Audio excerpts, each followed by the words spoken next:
At Battery Bill, we power everything by battery. It's not if an emergency happens, but when. Are you ready? Be prepared for this hurricane season. Having backup power ready for these necessities, home, refrigerator, and phone are essential for peace of mind to have uninterrupted power during an emergency.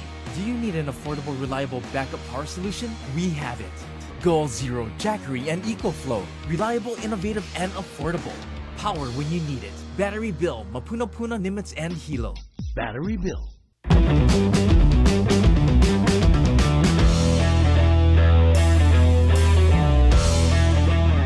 All right, how's it going, everybody? We welcome you to episode 116 here on Hawaii Football Now. Jordan Kelly, Hunter Hughes back with you as we get rolling. Final 2 weeks of the regular season ahead, and Hawaii riding a little momentum, crazy enough, and a whole lot to talk about here on today's pod. We want to thank Spectrum Mobile, Hawaii USA, Federal Credit Union, and Battery Bill as well. We record this Wednesday at 7 a.m. It's November 15th, set to release this as our usual time. Tomorrow, Thursday, when this drops for you, and that'll be kind of just a couple of days before Hawaii hits the road for the final time this season, at least this regular season, to take on Wyoming in the battle for the Paniolo Trophy, one of the cooler trophies. Quite honestly, my favorite of the 4 rivalry trophies. I just think it's great. Not to downplay any of the trophies, including the one Hawaii just reclaimed over the weekend, which we will get into here just a second. But before we get going here and we dive into it, Hunter, this is a group that has turned it around quite a bit, and the mantra has been push the sled. Guys have been pushing the sled on the last few weeks in practice, quarterbacks included. So I know you're down to practice a bit, and not to get too deep into the meat and potatoes of the pod here, but I just want to know, have you been pushing the sled when you've been out there in practice?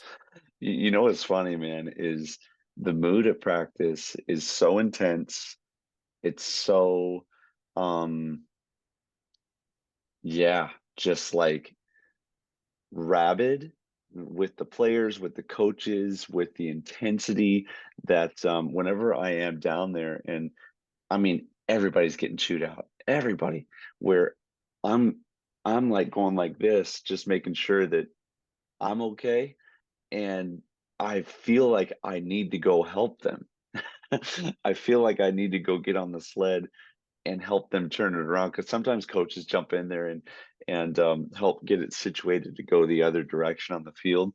Um, there's some things, Jordan, you know this as a former player, that have just been programmed into you, that you respond to a whistle, you respond, you kind of flinch whenever they tell you to get your ass moving, and then it just, you are still affected by that. So it's funny you asked that. I haven't quite gotten on the sled yet, but if Hawaii beats Wyoming on the road, I might just have to do that next week at practice. Yeah, it's seemingly turned things completely around this season over the last 2 weeks, when you consider what happened the previous 2 weeks. So it's a bit crazy. We'll get into it here on this episode of Hawaii Football Now. Before we keep it rolling, we'll want to remind you that Hawaii Football Now is brought to you by Hawaii USA Federal Credit Union. As Hawaii's largest credit union, they are committed to serving individuals and businesses through its 14 branch locations statewide and convenient digital banking services. As a leader in providing support for the islands, Hawaii USA is committed to strengthening Hawaii's financial wellness and sharing successes with members, local businesses, and the greater community. You can visit them at hawaiiusafcu.com. All right, game time here on episode 116. Glad to have you along with us. Just a couple of weeks left in the regular season, kind of crazy. It's definitely sped up here as the season has gone on, and especially now that they're stringing together some wins. Don't call it a streak, but Hawaii's won 2 in a row. Hawaii follows up the impressive road victory against a bottom of the conference standings Nevada team. Hawaii proves a little something by taking previously unbeaten in-conference Air Force and kind of dominating the Falcons at times, and definitely controlling the game from the get-go against Air Force, defeating the former conference leaders. They're now tied atop the standings with UNLV, 27-13 to reclaim the Cooter Trophy. And it's always cool when you can run across the field, man, and go and snatch that trophy. And it was a lot of a lot of enjoyment and a lot of emotion at the end of that ball game. Bo's now 4-7 on the season. It's the first home win against Air Force since 2001, 22 years ago. Hawaii wins outright as 20.5-point underdogs. They closed at 20.5. There were 3 touchdown underdogs in this ballgame and win it by 14. Total goals under 46.5. Hawaii now 4-6-1 against the spread.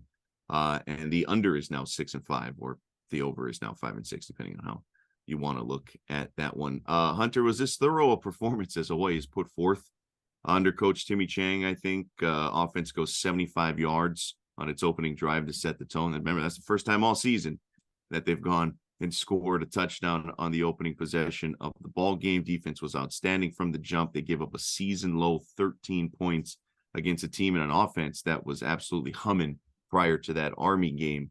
And in fact, they scored for the first time this season, the defense getting that scoop and score.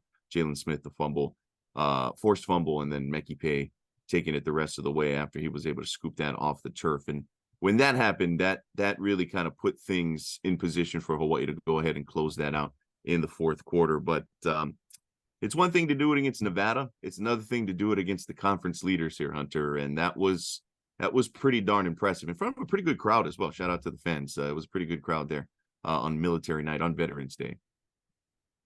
Yeah, if you ask me, Jordan, this you could say that this was probably our most uncharacteristic game. I hate that we have to say it that way, but it really is. From what we have come to know and see, this Hawaii football team, from a production standpoint and how they play the game, this was completely uncharacteristic on how we play football. Normally, when you play an academy school, you can't give up any personal foul penalties. I thought Hawaii did phenomenal there. Air Force was the one doing that. You can't turn the ball over at all. Air Force was the one doing that. And you need to outscore them because they're usually pretty efficient in getting it done in the red zone. Hawaii did that as well. All 3 of those things have really been kind of markers for what, kind of where you can hang your hat for Hawaii's struggles this season. And it was a phenomenal game. I thought it was phenomenally coached. The team showed more life and more energy and more spirit. You mentioned the push the sled chant. They were chanting that right before halftime whenever Braden Shager gave Timmy Chang an earful to not kick a field goal right before half and said, "I want the ball." And they went out there. I believe they were on the 1 or 2 yard line and did a little QB sneak and pushed it in there to score and go up at halftime. And then in talking to Timmy at halftime too, he said he didn't say anything to them in the locker room. It's being team led, it's being player led right now, and that's what you want to see. You want to see a core group of guys beginning to lead this team. And the real thing that's happening right now, Jordan, is that these guys believe. They believe. They just beat, let's rewind the clocks back 2 weeks ago. Air Force was a nationally ranked team.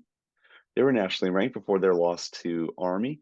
And then they're certainly still one of the strongest teams in our conference. So the fact that we handled them as, dare I say, dominantly as we did, can't help but feel like it was dominant for Hawaii with the amount of turnovers that we produced.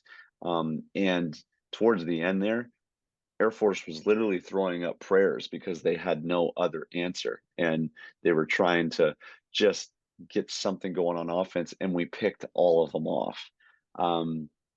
That to me is the crowning achievement for both the players and the coaches of this Timmy Chang era, this win against Air Force at home. And hopefully we'll secure a huge crowd come senior night in 2 weeks.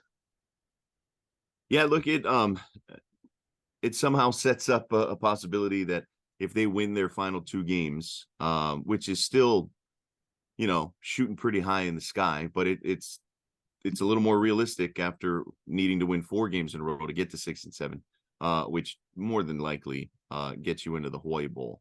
But that's still on the table, crazy enough, right? And they got to obviously beat Wyoming to just keep that pipe dream alive. But they've put themselves in that position.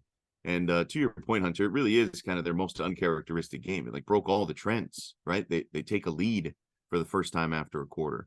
They win the turnover battle 4-1. The turnover margin in the last 2 weeks is 6-1.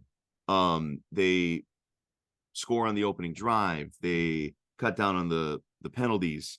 They hold Air Force to 80 yards below their rushing average. Like all the things that they get off the field on third down. Like all of these things that had plagued Hawaii over the course of multiple weeks, multiple months. They've seemingly found a way to be better at. Like, are they perfect at a lot of these things? No, no. Right? They gave up an 11-minute drive or whatever it was against Air Force. They're spanning the first and second quarter or whatever it was. But it was fine. They gave up 3 points, right? They found a way to get off the field eventually and hold them to a field goal, which felt like a real win at the time. When Hawaii was up 7-0 at the point and 7-3, and they gave up just the 3 in the first half combined for Air Force. And so before we dive into some more of the specifics here, more big pictures, as you talked about, Hunter, to me, it has been jarring. It has been stark. It's quite amazing. And I think all the credit goes to the guys inside of that locker room, the coaching staff and the players. Like if you think back to the New Mexico loss and the San Jose State loss, which wasn't that long ago. It was 2.5 weeks ago that they got shut out at home for the first time since '98 against San Jose State. When things were bleak, man, when we were on the podcast and we were asking the question, like, is this rock bottom? And we didn't know. My line was, I hope so. It seemingly, it's been uphill since then, right? It's been a rebound since then. But that was hopeful thinking. That was wishful thinking. They have changed things dramatically. And it's interesting because, for Coach Timmy Chang, right? He's changed the mindset. He's sort of changed how he's approached things, keeping guys accountable, a little more intense at practice, a little more no nonsense at practice, a little harder on his guys at practice. Yeah. And that could have gone one of two ways, right? It could have turned things around, or he completely could have lost the team. If you're down in the ropes, right, you're 2-7 on the season, you just got shut out, you just got embarrassed at home on homecoming against your former quarterback in Chevin Cordero, like that could have really turned bad, right? If you start getting on guys, if you start riding dudes at practice, if you start making quarterbacks push sleds, if you start, making sure that everybody feels you a little bit more, that doesn't always turn out well. And I think it speaks to a little bit of the foundation laid. There was always a bit of a trust there between the players and Coach Chang and the coaching staff. And it needed to be brought out in some way, and somehow they found it. I don't know if this is necessarily the recipe you would draw up every single time, but yeah. I'm just really amazed, and I'm blown away by how this group has rallied together after how low things seemed after San Jose State. And how they've gone about doing it, where they've just sort of captured this belief, and they've recommitted to each other almost, right? Everybody man to man in that locker room, on that team, between the teammates, between the coaching staff, between the coaches and the players. It's pretty amazing to see the difference in energy on the sideline, the difference in spirit. You can tell guys are trusting. The offense is trusting the defense to get off the field. The defense is trusting the offense to go put points on the board. You can see the defense trusting in the play calls, right? Of what Jacob Yoro has put together from a defensive game plan the last couple of weeks after, it had been shaky, and not necessarily because of the play calling or anything like that, but it just hadn't added up, right? Things weren't going well. You can see the confidence that this offense has in sort of the reimagined approach that they have to this offense, the way Coach Chang is calling the offense, and how, for Braden Shager, he's throwing for some of his lowest totals of the season, but he's never looked better, right? And so I'm just really blown away. And I guess my question to you, Hunter, after that little bit of a ramble is, what the heck is going on? Like, how does this work? I don't know. I don't know if it's 1 + 1 = 2. It doesn't seem like it. But boy, it's pretty dramatic. You standing on that sideline against Air Force, and it's like, where did this team come from? Yeah, tough to really say exactly where it came from. I can say that it started back in the San Jose prep week was when they first started doing these sled pushes. And I'll be honest, Jordan, the reception from the team was not happy. They were not happy to be pushing those sleds around. And it took an extra week, and I think you hit the nail on the head. The team could have responded in any number of ways to this new kind of late in the year harsh wake up call to how they were going to run practice, because normally this is kind of the cruise mode and the engine starts to lose fuel as you slowly kind of sail down to the landing strip as a team. um, but the staff is not allowing them to do that.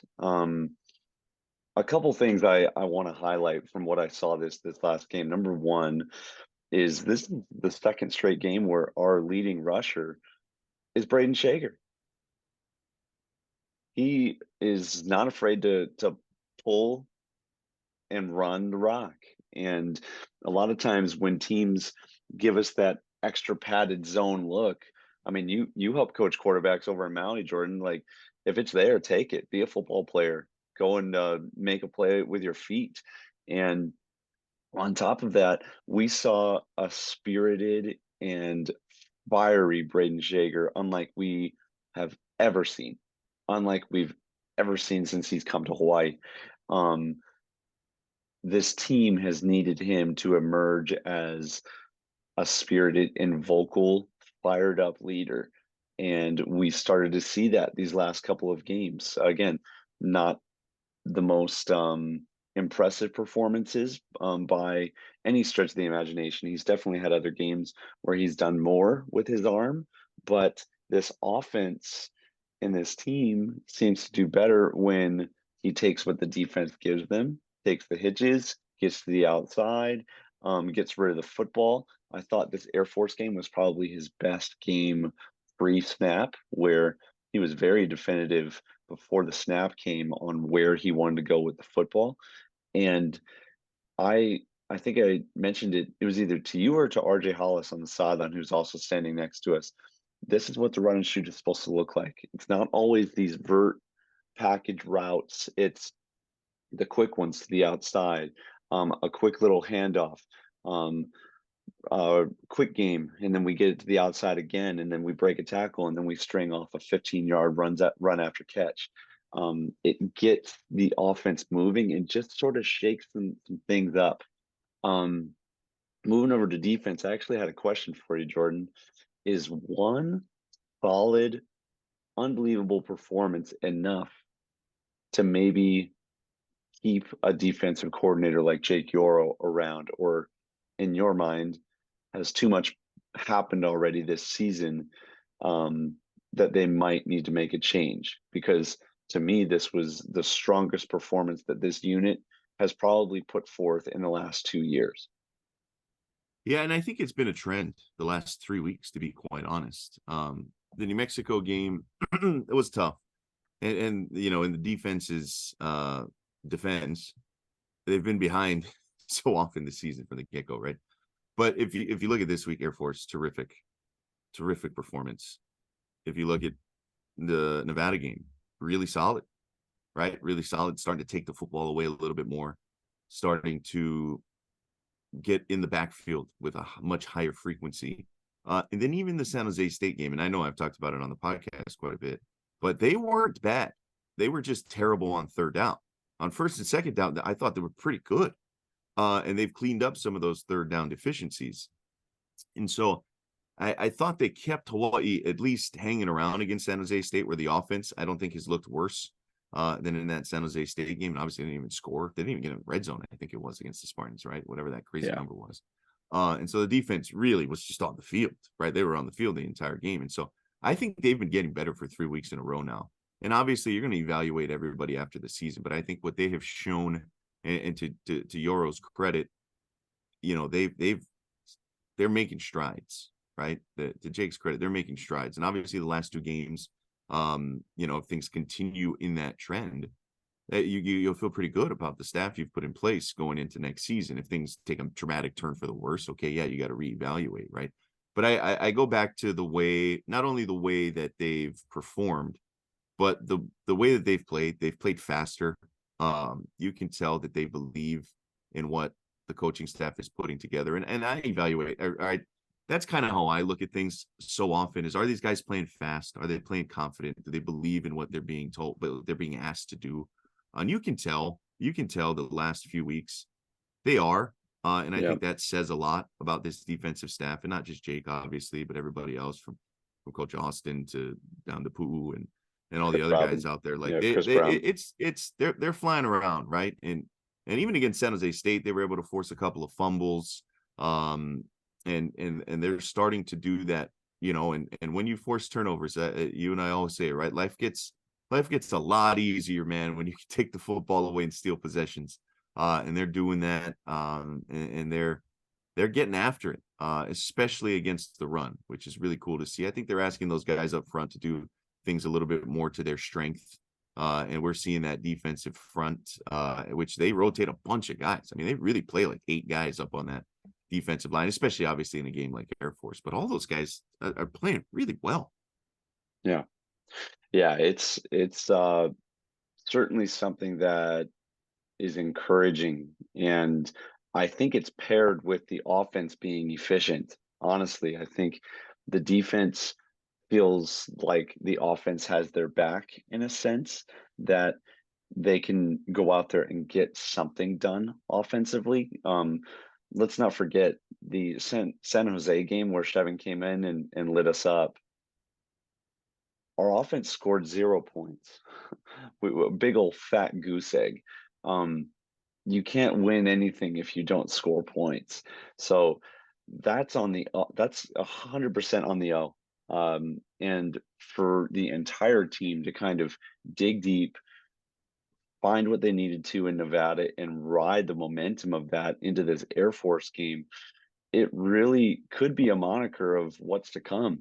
And it before we talked about, man, it's going to be tough to go into Laramie and get a win late in November, but at this point, with the way that this team is together, believes in themselves, and honestly, the coaching staff has positioned them very well with play calling and scheme to allow them to go out there and potentially get a win.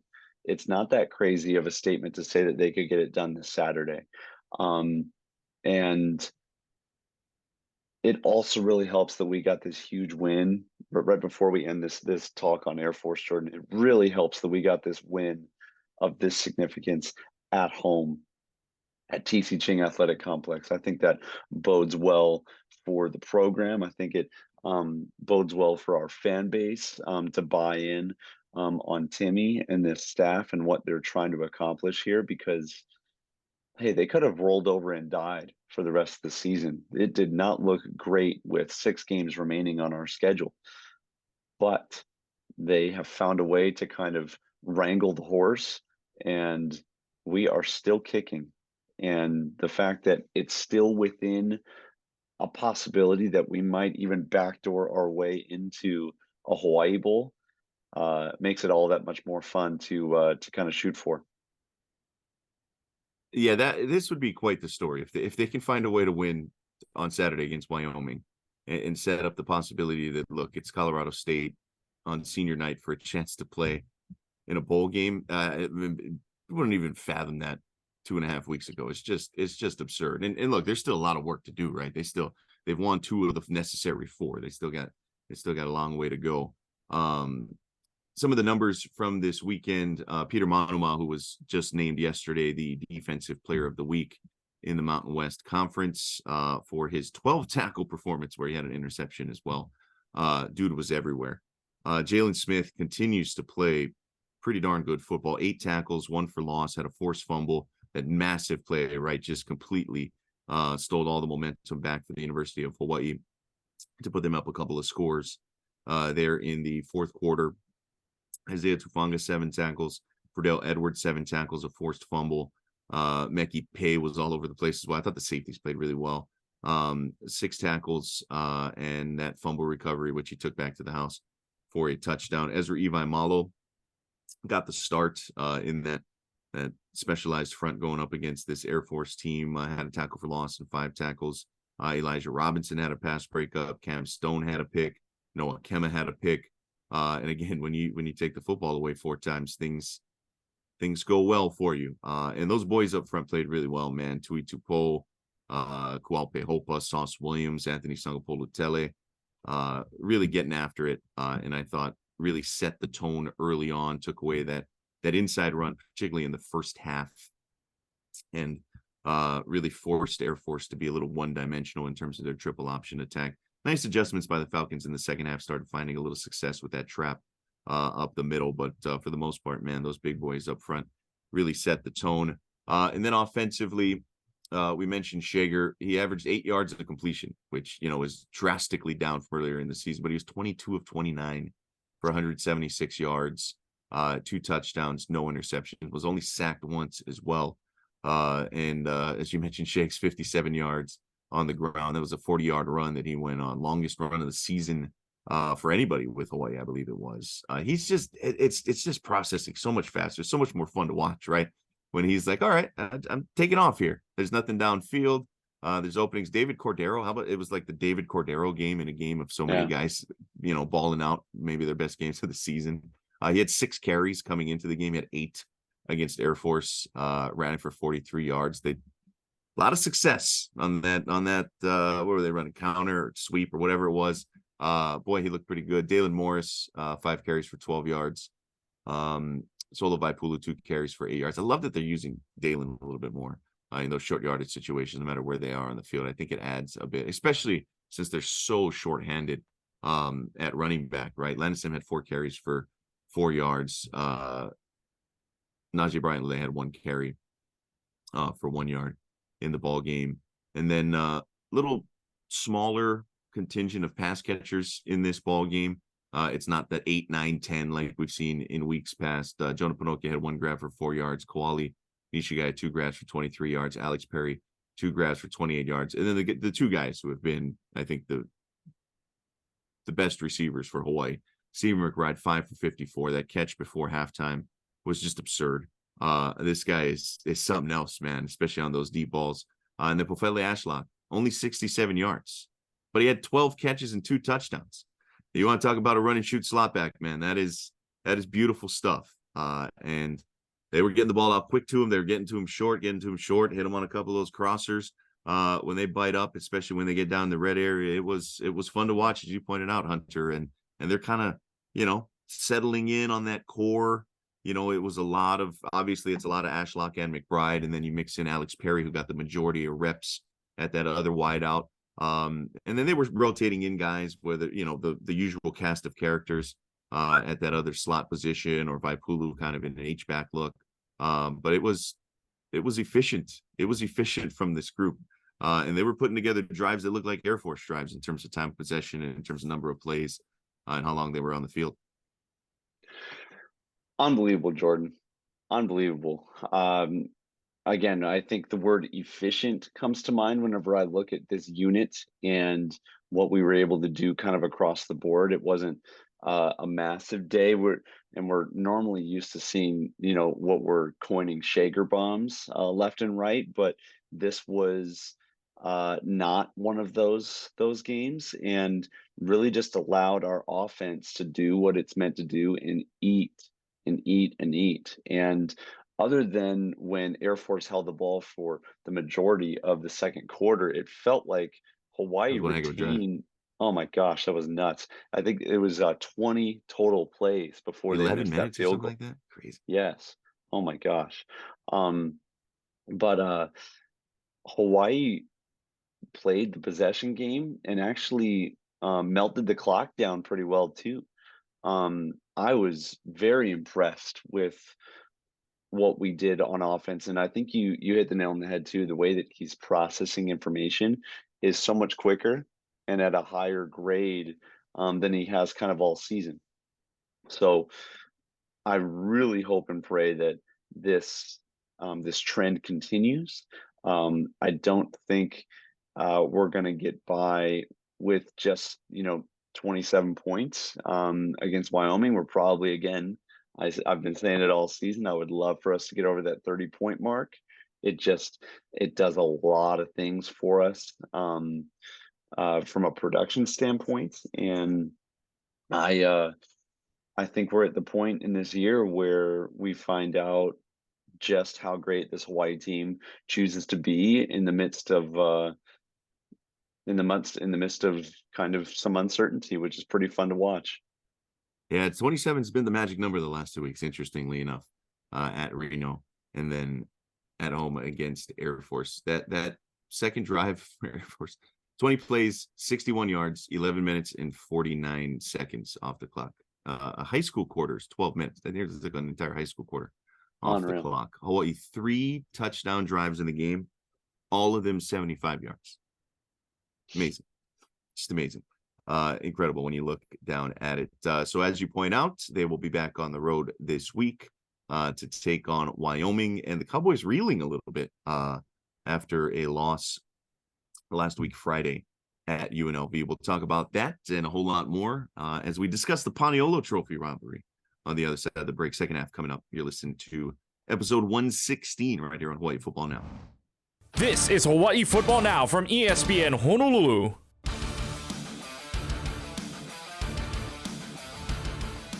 All right, back here on Hawaii Football Now, episode 116. Time for the second half. Jordan and Hunter back with you. The Paniolo Trophy on the line as Hawaii takes on Laramie this Saturday. That'll be a 9 a.m. kickoff. So a little breakfast football for you. Maybe make a little Paniolo breakfast to get you going for the Bows and the Cowboys. That'll be on Spectrum pay-per-view television. And, of course, it'll always be right here on ESPN Honolulu Radio. It'll be a 12 o'clock local time kickoff there in the Mountain Time Zone. Cowboys favored by 13.5. I'll double check that as we keep going, Hunter. Wrote that down yesterday. It might have changed. That Hawaii line against Air Force kind of fluctuated a little bit. Total pretty low, 45.5 in this one for two teams that don't put up a ton of points, really. 13, 9 down to 13. So folks, maybe like Hawaii a little bit here. Wyoming all-time in the previous 27 meetings, 16 and 11, the advantage for the Cowboys. So early impressions here, Hunter. Fun fact, both Hunter and I will be in Wyoming for this game. So, pack warm, but we'll be there covering this thing from a variety of angles. We don't need to dwell on that necessarily, but we will be there. So that'd be pretty cool. And if you're, for whatever reason, traveling to Laramie and see us around, give us a shout. So your early thoughts here, Hunter, as the Bows take on 6-4 Wyoming. Yeah, besides snuggling up to Jordan in the press box because it's going to be chilly. That's nice and brisk, I think. Yeah. That's a good word, brisk. The one thing about Wyoming is they never lose at home. These guys are 6-0 at home this year. Yeah, they have not lost at home this season. But they also said there was no chance of Hawaii beating a really good Air Force team. And well, that happened. So what are you going to do? Stranger things have certainly happened. I look at this Wyoming team, it's a little bit more balanced than the Air Force triple option approach. They get it done just about as much on the air as they do on the ground. Our defense is probably going to have their work cut out for them in a well-balanced approach from I'd say a decent team. They early in the year thought maybe they had a chance of being in the top couple of teams in the Mountain West, but have since kind of stumbled a bit into kind of middle of the pack land in the Mountain West. So I've suffered losses 2 out of the last 3 weeks, as you mentioned, Jordan, to Boise and to UNLV. And this team is tough at home, but they certainly are beatable. They are kind of accustomed to letting up a decent amount of points. And so with that being said, if we continue to see a decent output from our offense and uh, our defense is able to kind of push them off the field a couple of times and steal a couple of possessions, hey, who knows? This might be one of those classic down to the wire Matt Shipley field goal in late time to kind of get the job done. I see us having a game like this to get the job done over in Laramie. Yeah, look, this is a Wyoming team that I think will be pretty similar to like the last 5 Mountain West opponents that Hawaii has played. They'll look across the line of scrimmage and see a team that isn't much bigger than them. They'll see a team that isn't any more athletic than them, and they'll see a team that is beatable in a lot of ways. They started 5-1, got out to the hot start, and then things kind of cooled off a bit. Right, started the season with a very impressive home win against Texas Tech. That Red Raider team has kind of cooled off a bit. They aren't quite maybe what we thought earlier in the season. They went down to Texas and actually played the Longhorns fairly tough. I think it was 31-10 in that one with their backup quarterback, by the way, down in Austin. And so it's a group that is very capable and has been very consistent under Craig Bull. But as you pointed out, they're 6-4, 6-0 at home. They're 0-4 on the road. The unfortunate part of that for Hawaii is they get the Cowboys at War Memorial Stadium up there in Laramie. So can they buck that trend the way they've been bucking some trends here over the last couple of weeks? Wyoming's not scoring points at a high clip in those 5 games where they're 1-4 here recently. Excuse me, 1-3. They're averaging less than 20 points per game. They're not putting up a lot of points. Got kind of just handled by UNLV on the road in Vegas on a Friday night last week. They were down 21-0. Actually cut it to 21-14 as UNLV kind of sputtered in the second quarter, and then actually had a chance to tie it up late in the half and threw a pick down inside the 10-yard line. And then UNLV kind of just wore them down, outscored them 13-0 in the second half. So yeah, as you pointed out, right, Wyoming was kind of sitting there at the top of the standings, which is getting crowded quite at the top, but they've fallen off a little bit, right? They're basically in 6th place now in the Mountain West Conference at 3-3, really just a game ahead of Hawaii. And that one win in their last 4 was a rivalry game, kind of a grind, beat Colorado State 24-15, I think it was. That was another Friday night game on national TV. So yeah, it's an interesting team to kind of break down because they've had some really good moments. And then they've had some moments like against UNLV where they just they weren't ready to go and lost that one really in the first quarter when they fell behind 21-0. But Craig Bull, man, he is Mr. Consistency. That is for sure. Now in his 10th year already in Laramie after all that success at North Dakota State, where he won 3 national championships. We mentioned this will be the 3rd meeting in Laramie. Or third meeting with Wyoming in the last 4 years, 2nd meeting in Laramie, right? That 2020 COVID shortened year where they went up and lost. 2020. Oh, actually, no, it is the 3rd meeting with Wyoming in Laramie in recent years. In 4th in the last 4 years, as they lost to Wyoming last year, 27-20 at home. But you remember that last game that of the Todd Graham era, the season finale in 2021, where they looked really good and beat Wyoming on the road. So they've played a good Wyoming team pretty tough here over recent years. The Pokes went 7-6 last season, 5-3 in the Mountain West. Lost the Arizona Bowl 30-27 in overtime against Ohio. So to your point, Hunter, they score like 23 points a game. They give up 26. It's not a high scoring, high flying offense. They've got a really athletic quarterback in Andrew Peasley. They run it for 150 yards. They throw it for 152 yards. They average about 301 yards per game. So they're very balanced. They give up 165 on the ground, 212 through the air, give up 377. So yeah, it's a group that kind of like Hawaii has been a little decimated at running back. Their workhorse is Harrison Whaley. They run it a lot more than Hawaii has. But it's going to be again, I think if Hawaii can continue to ride this wave of momentum and you know, I think the challenge for them is going to be, hey, can you, right? It's one thing to rally the troops when your back's against the wall, when nobody believes in you, when nobody's giving you a chance like the last couple of weeks. and pull yourself up. Now that they've built a little expectation, can they avoid the complacency? Can they keep the edge?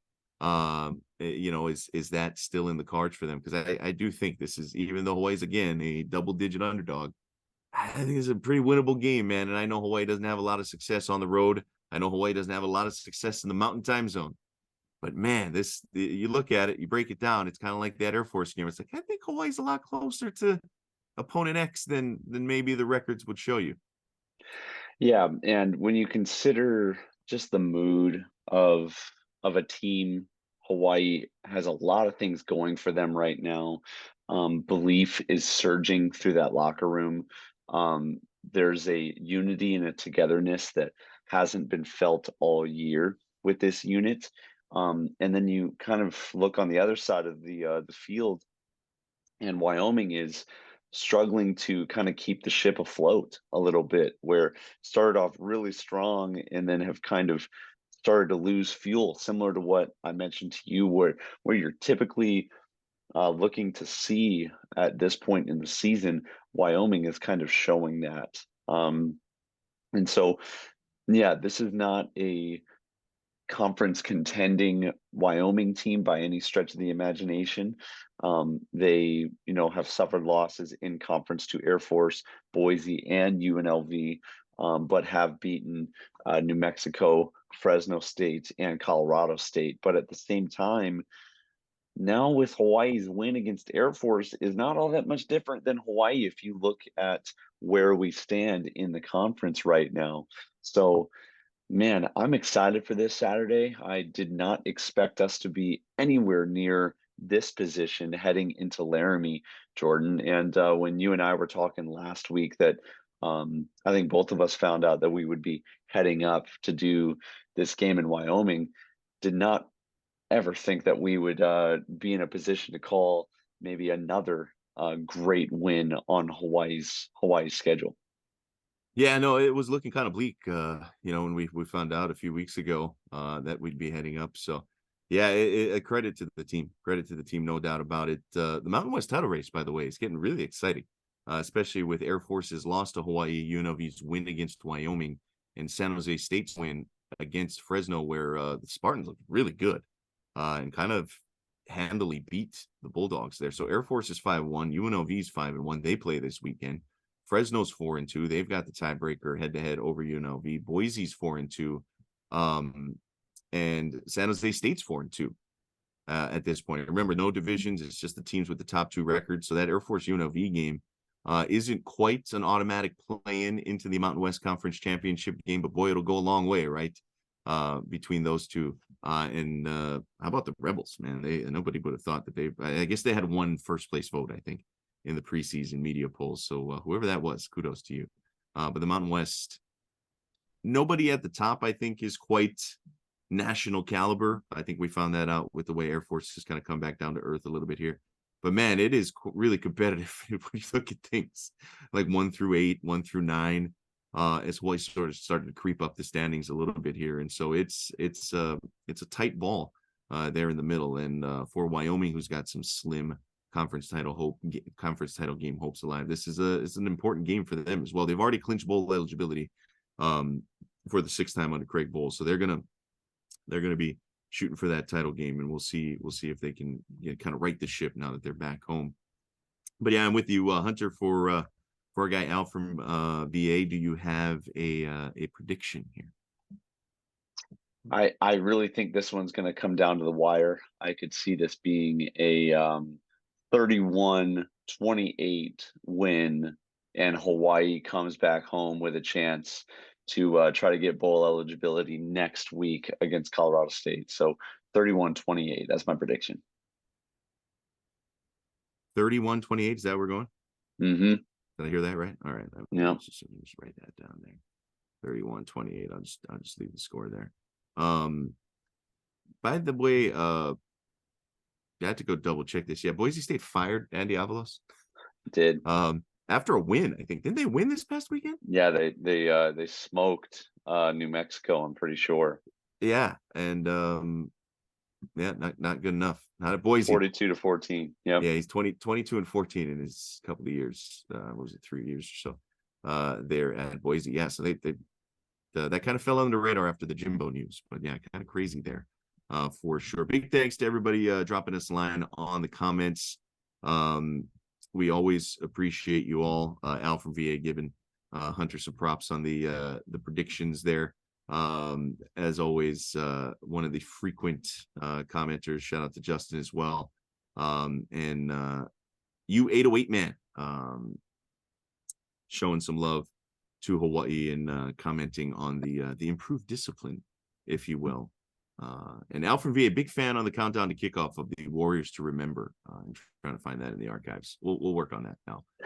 Ask the folks that handle that, because we don't. That is way above our pay grade when it comes to the operations at ESPN Honolulu. But it is a really cool segment that Gary Dickman does on those countdown to kickoffs. All right, before we get out of here, Hunter, we'll give you the final word. Any final comments as we start the clock on the 2-minute drill? Yeah, I think it's important to remind everyone that at the beginning of this year, it was predicted that Hawaii's win total would be right around 3.5. So even in spite of all of the good stuff, let's keep it in mind that we are above where people had us slated to go into this season. That we would love, I'm even speaking to myself, we would love magic to happen where we beat Wyoming and then we come back and have a chance to beat Colorado State and backdoor our way into the Hawaii Bowl. But let's not forget that we're actually sitting exactly where we should be, if not a little bit in front of where we should be. And so it's a bit out of pocket to be calling for coaches' heads, changes from our administration or anything like that, because this team is surging in the right direction. I really hope that our athletic director is able to make it down to practice and kind of see and feel what is happening in and around this team, because it's really good. It's really positive. And for those faithful that have hung tough, this is not just fluff. There is a lot of positive things heading towards Hawaii's future right now with this staff in place. So I kind of wanted to throw that in there for our final words, Jordan. Yeah, I like that. If you had the Hawaii over 3.5 wins ticket, you were real happy with that performance against Air Force. So they've increased the win total off of last season. They've eclipsed the Vegas over under, if you will, with a chance to maybe get to 5 wins, with a chance to maybe even get to 6 wins, which would be quite something, and obviously afford them all the benefits that come with a bowl game. It's still a long ways from that. They got to get through Wyoming first, and it'll be fun. Again, Hunter and I will be up there. Hopefully, maybe see some of you around. Who knows? Whether in northern Colorado or on into Laramie in beautiful Wyoming. My first trip to Wyoming. I don't know if you've ever been. Me too. No, me too. I'm excited. Yeah, it wasn't quite on the way to some things I've gone to before. So looking forward to it, man. I know it's a great town. I know Laramie is a lot of fun. It should be nice and brisk, and they don't call it Laradice for nothing. So we'll see you back here next week, and we'll see if we can be recapping another Hawaii win. They got 2 in a row. Why not make it 3, right? We'll talk to you guys next week right here on Hawaii Football Now. You've been listening to Hawaii Football Now with Jordan Helly and Hunter Hughes, all from ESPN Honolulu.